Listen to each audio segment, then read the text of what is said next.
Кыргыз тил сабагы онлайн сабак.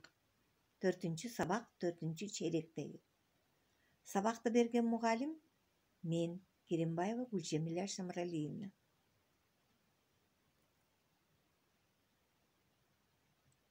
Сабактын темасы көнүгүү иштөө.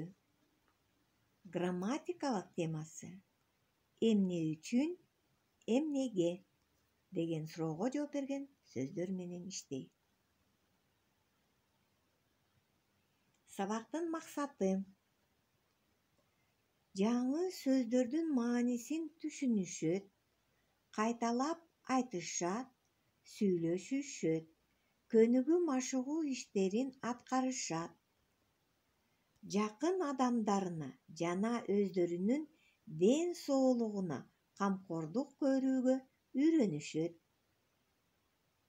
Окуп үйрөнгөн материалдын маанилүү жактарын ажырата билет. Тема боюнча текст түзүү көөндөмдөрү өнүгөт.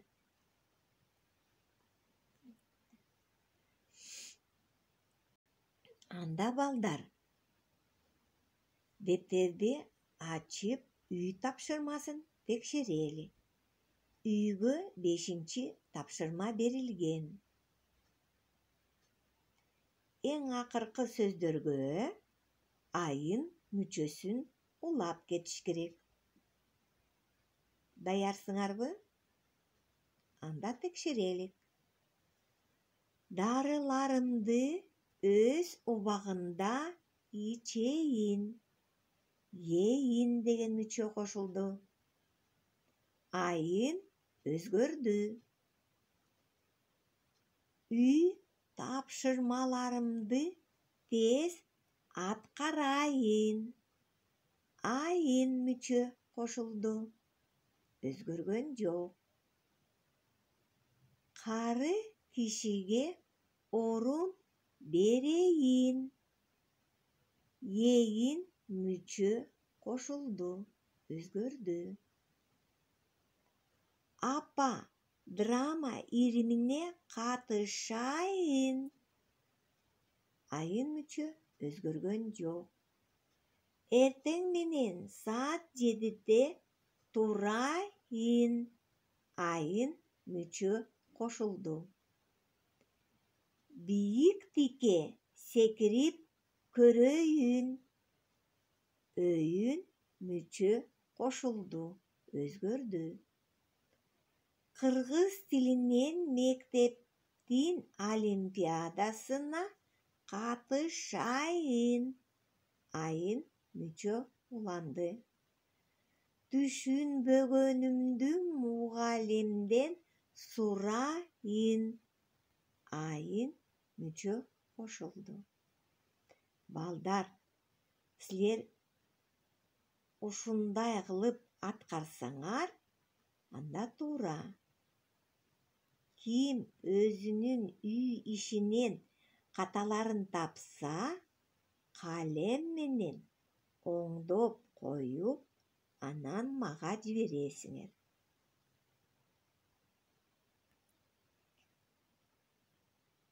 Бул сабакта кыш мезгили деген теманы кайталап кетелик. Кана, сүрөттү карагылачы. Кимдер бар? Балдар бар. Каякта ойноп жүрүшөт? Эмне кылып жатышат? Туура. Муз аянчада коньки терип жүрүшөт. Муз аянча. Балаты. Жаңы жылда балатыны мектепке алып келишет. Эмки сүрөттү карагылачы. Жылуу кийимдер. Кана, эмнени көрүп жатабыз? Моюн орогучту. Байпак тартылып турат. Нээлей. Топу. Куртка. Булардын баасы тең жылуу кийимдер. Кышында балдар эмне жасашат? Кардан эмне жасайт? Туура, кар киши. Кар кишинин башына чака кийгизип коюшат. Мурдун сабизден жасайт. Көзүн көмүрдөн. Колуна шыпыргы беришет. Мойнуна моюн орогуч. Кышында балдар эмне менен ойношот? Чана менен. Бири-бирин сүйрөп ойношот. Чана. Ойноп эле жүрө бербей, отун жарышат. Отунду үйгө алып келишет. Таш көмүр жагышат.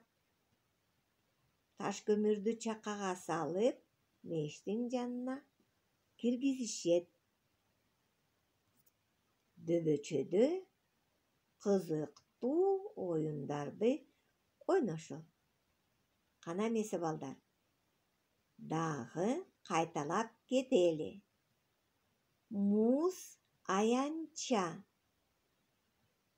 Муз аянча. Балаты. Балаты.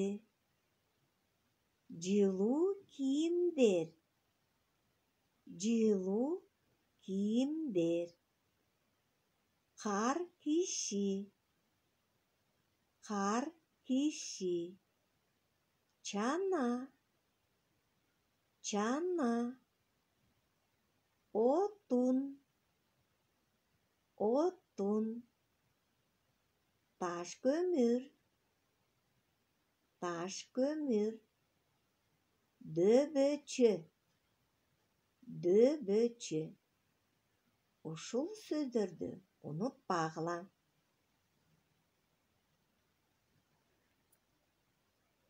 Эми болсо балдар, калемди алып, чын Курандын кайсы числосу? Туура, дептерге жазабыз. Класс иши. Сабактын темасы. Көнүгүү иштөө. Эмне үчүн? Эмнеге?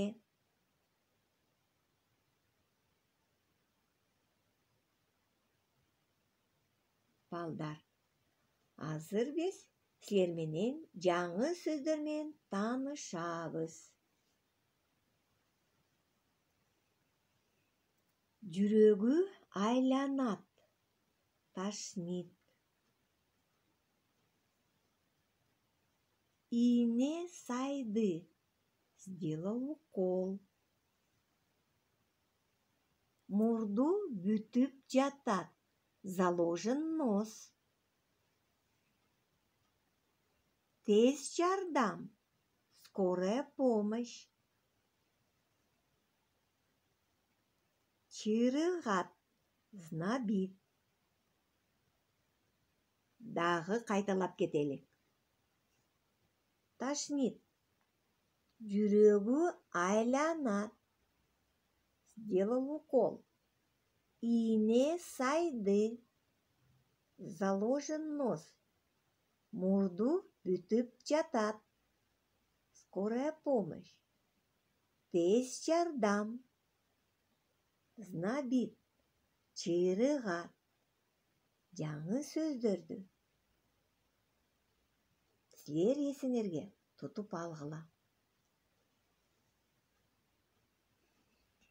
Эми болсо китептеги 132 бетти ачалы.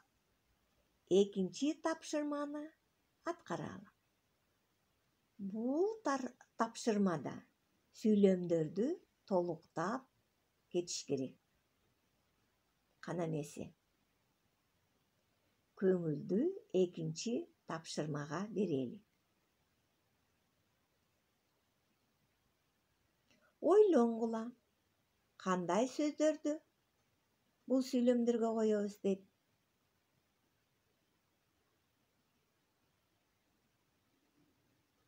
баштадык балдар. Мага суук тийип калыптыр. Чыйрыгып калыптырмын деп жазса болот. Чыйрыгып жатам деп жазса болот. Мурдум бүтүп жатат.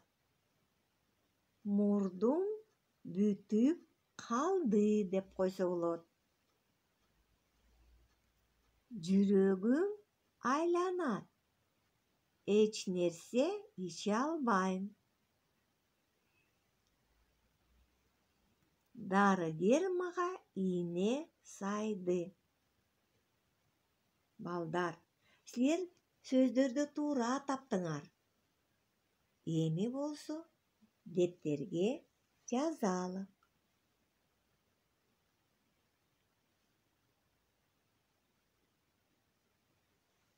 Жаңы сөздөрдү таптыңарбы? Туура. Чыйрыгып жатам, чыйрыгып калыптырмын. Чыйрыгып. Орусчага отургондо кандай болот? Знабит. Туура балдар. Дагы мурдум бүтүп жатат. Орусчага кантип которобуз? Мой нос заложен. Туура. Дагы кайсы сөз? Жүрөгүм айланат. Орусчага которуп бергилечи. Меня тошнит. Дагы таптыңарбы сөздү? Ийне сайды. Ийне сайды орусча сделал укол. Булар сөз айкыштар, Туура таптыңар, туура котордуңар. Жазгыла. Эми 133 беттеги 3 көнүгүүнү аткаралык. Мен силерге Сабинанын баяндамасын окуп берейин. Силер болсо эмне кылды деген суроого жооп берген сөздөрдү табасыңар. Даярсыңарбы? Анда окула. Сабина. Апам ооруп калыптыр. Алы жок. Эти аябай ысык. Мен тез жардам чакырдым. Тез жардам бат эле келди. Апам дарыгерге. Башым аябай ооруп жатат. Температурам 39 градус болду. Чыйрыгам, мурдум да бүтүп жатат. Жүрөгүм айланат. Эч нерсе ичким келбейт, деди. Дарыгер апамды көрүп, ийне сайды. Сизге суук тийген, деди. Анан дарыларды жазып берди. Мен дарыканага барып, дары алып келдим. Апама кыя менен ысык чай бердим. Ал дарыларды өз убагында ичип, тез эле жакшы болуп кетти. Азамат экен Сабина. Апасын айыктырып алды. Анда эмесе эмне кылды деген суроого жооп берген сөздөрдү табалык. Кана ким? Чакырдым. Дагы келди. Дагы деди.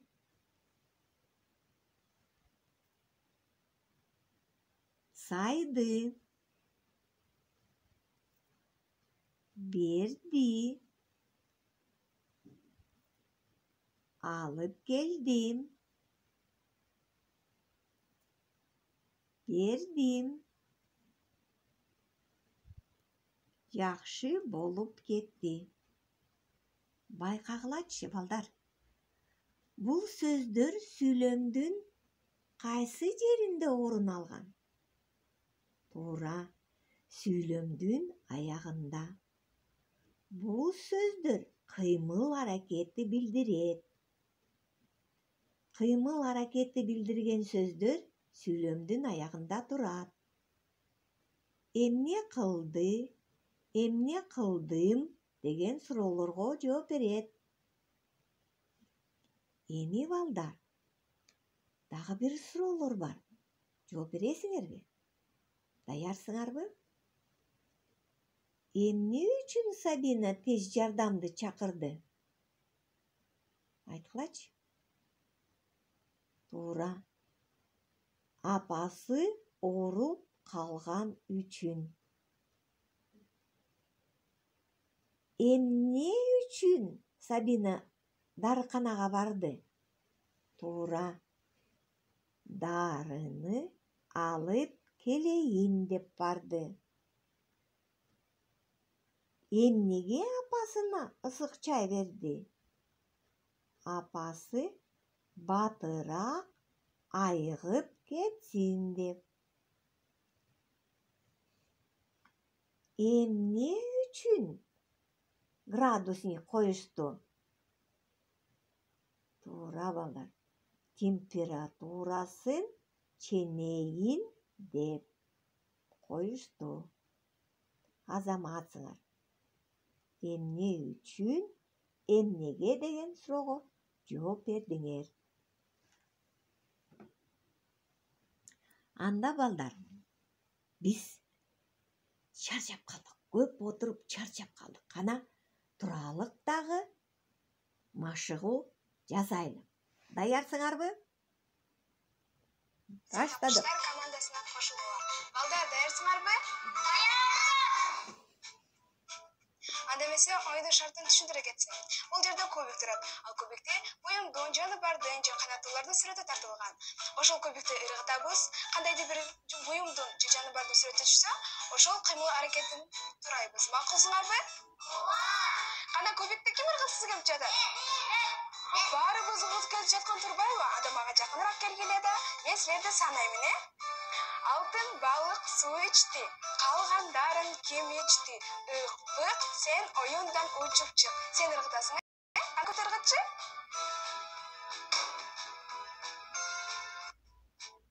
Анда эмесе балдар, биз ракетанын кыймыл аракетин тарайбыз. Балдар, силер биз мененсиңерби? Анда эмесе биз баштадык. Кана колду бийик көтөрөбүз.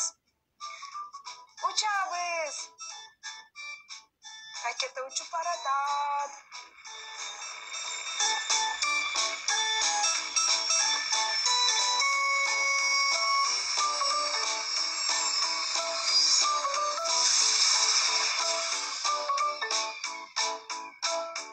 Достор, оюнубузду улантабыз. Азыр болсом кубикти Алинур ыргытат. Кана Алинур ыргытчы? Кайда балдар, эмнен сүрөтү түштү? Ары түштү.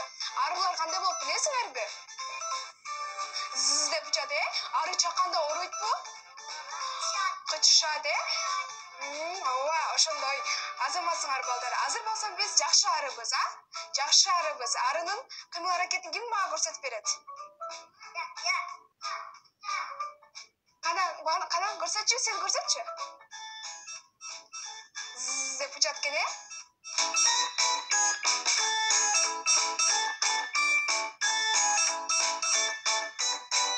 Балдар, силер да биз мененсиңерби?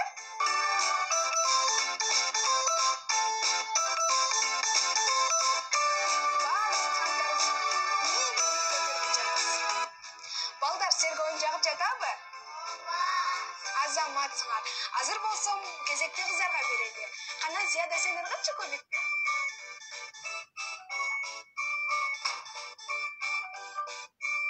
Кана балдар, эмнен сүрөтү түштү? Насостун кыймыл аракетин ким мага көрсөтүп берет? Кана көрсөтүп берчи.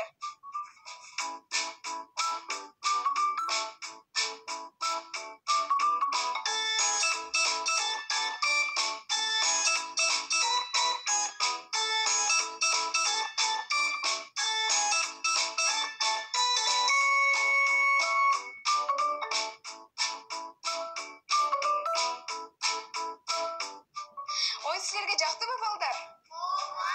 Мынакей ушинтип маңайыбызды көтөрүп алдык. Дене булчударыбызды чындап да алдык, Кана кийинки көрсөтүүгө чейин кош калак. Сиң тапкычтар.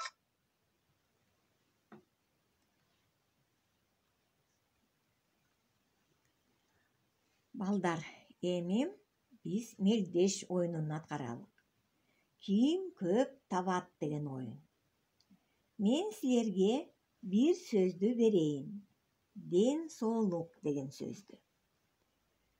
Ден соолук деген сөздөгү тамгалар менен маанилүү сөздөрдү жазгыла. Ким көп жазса, ошо утуп алат. Мына мисалы. Тапшырма. Тапшырма деген сөздү мен силерге көрсөтүп берейин. Кантип тапшырма деген сөздөрдөн мен жаңы сөздөрдү табам. Тап, ыр, тыш, шар, шип, тырма, там, шим, таш. Бул тапшырма деген сөздөрдө кандай тамгалар бар, ошолорду колдонуп мен сөздөрдү жаздым. Мына тап, найди, ыр, песня, тыш, обложка, шар, шар, шип, потолок, тырма, расчеши. Где-то у нас чешется, это будет расчеши. Шим, брюки, там, дом, таш, камень. Силер болсо ден соолук деген сөздү аласыңар дагы сөздөрдү табасыңар. Кана баштадык.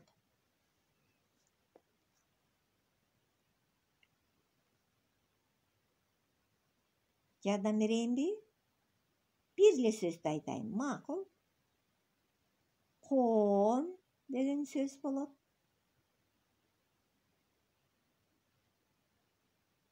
Иштегиле, тапкыла. Мага анан жибергиле. Эми сабагыбыз аяктап баратат. Жыйынтыктап кетелик. Жүрөгүм айланып жатат. Жүрөгү качан айланат? Ооруп калганда. Мурдум бүтүп жатат. Адамдын мурду качан бүтөт? Сууктuyup калганда. Туура балдар. Чыйрыгып жатам. Бул абал качан келет? Температурабыз көтөрүлүп, алыбыз жок болуп калганда, чыйрыгып, үшүп калабыз. Эмне үчүн, эмнеге деген суроолорго биз жооп бергенбиз. Дагы кайталап кетелик. Сабина, эмнеге дарыканага бардың? Апама дары алайын деп бардым. Сабина, эмне үчүн апаң ооруп калды? Апам муздак суу ичкен үчүн го, желде туруп калган го, дейт Сабина. Бүгүнкү сабакта силер жаңы сөздөр менен тааныштыңар. Сабинанын баяндамасын уктуңар. Кыймыл аракетти билдирген сөздөрдү таптыңар. Көп ишти аткардыңар. Азаматсыңар. Эми үй тапшырма. Жаңы сөздөрдү жаттагыла. 4-чү тапшырманы дептерге жазасыңар. Ал тапшырманын ичинде сүйлөмдөрдү толуктап жазгыла деп турат. Жазып туруп мага жибересиңер. Биздин сабак аякталды. Саламатта калгыла балдар.